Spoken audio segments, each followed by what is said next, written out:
Saya Maya Widardi akan menjelaskan tentang amalan-amalan zikir tarekat Qadiriyah wa Naqsabandiyah. Secara histori, tarekat Qadiriyah wa Naqsabandiyah adalah sebuah tarekat yang merupakan gabungan dari dua tarekat besar yang berada di Indonesia. Dua tarekat tersebut adalah tarekat Qadiriyah dan tarekat Naqsabandiyah.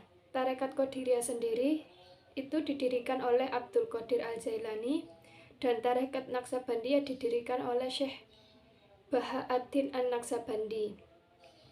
Dari penggabungan keduanya kemudian dimodifikasi sedemikian rupa sehingga terbentuk sebuah tarekat yang mandiri dan memiliki perbedaan dengan kedua tarekat induknya. Perbedaan itu dilihat dari bentuk-bentuk riyadhah dan ritualnya. Penggabungan kedua modifikasi ini sudah sering terjadi dalam tarekat Qadiriyah.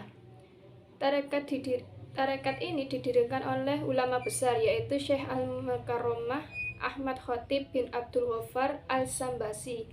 Beliau adalah imam besar, namun beliau hanya menyebutkan silsilah tarekatnya dari sanad Qadiriyah saja. Sampai sekarang pun masih belum diketahui, belum ditemukan informasi secara pasti dari mana Syekh Ahmad Khatib menerima baiat tarekat Naqsabandiyah. Akan tetapi, yang jelas pada saat itu telah ada pusat penyebaran tarekat Naqsabandiyah di Mekah dan Madinah, sehingga memungkinkan Syekh Ahmad Khatib mendapat baiat dari tarekat Naqsabandiyah.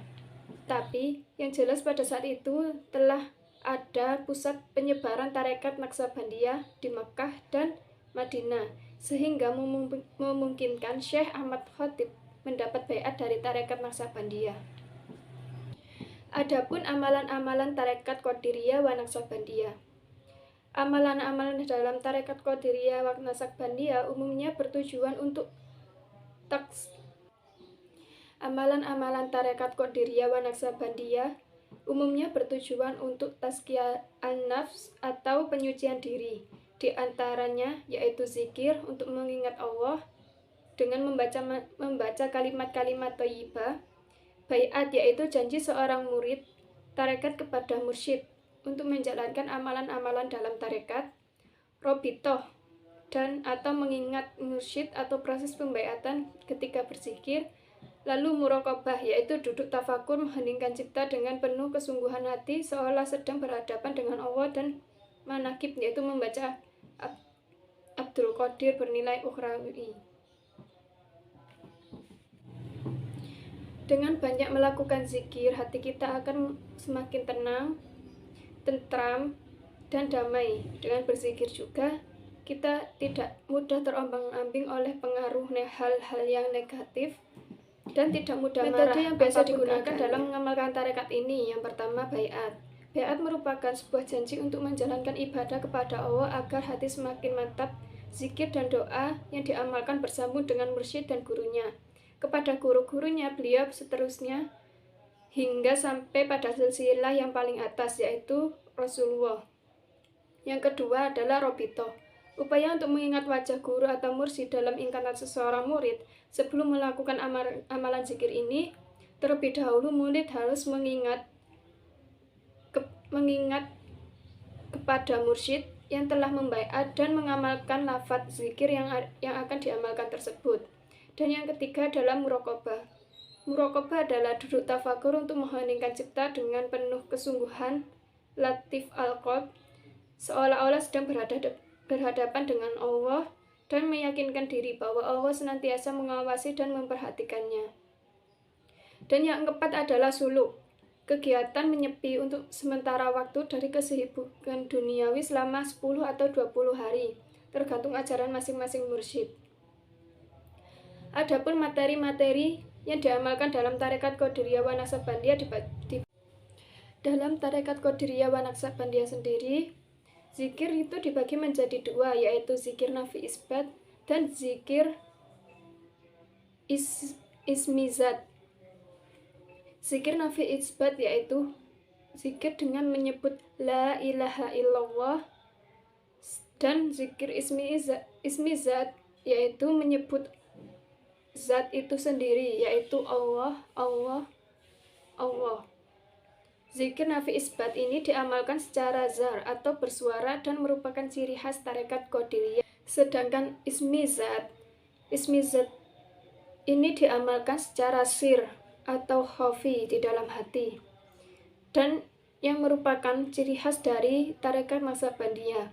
Dalam tarekat kedua, zikir tersebut dibaiatkan sekaligus oleh sang mursyid pada baiat pertama kali.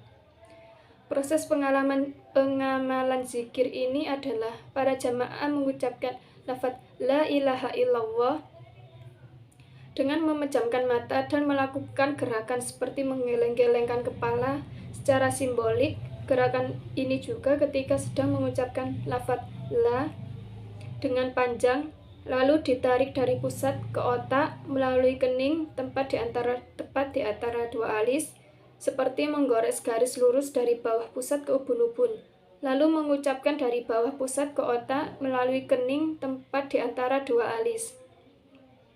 Selanjutnya mengucapkan kalimat illallah ke lubuk hati yang ada di dada kiri dengan sekuat-kuatnya.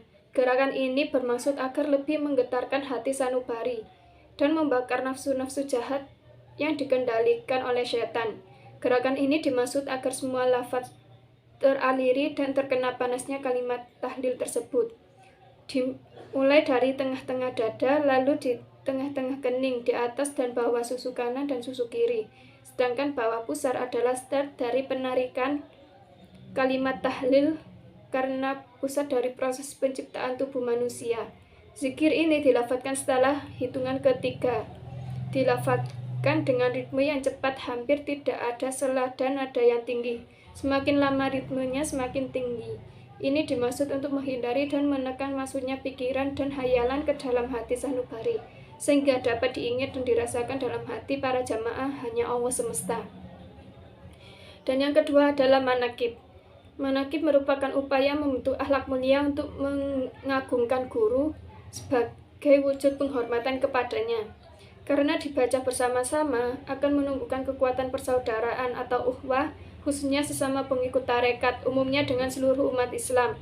Manakib biasanya dilaksanakan sebulan sekali sebagai perekat antara pengikut dan dengan mengingat kembali bagaimana perjuangan para guru sebagai teladan dalam kehidupan sehari-hari. Sekian pembahasan hari ini. Wassalamualaikum warahmatullahi wabarakatuh.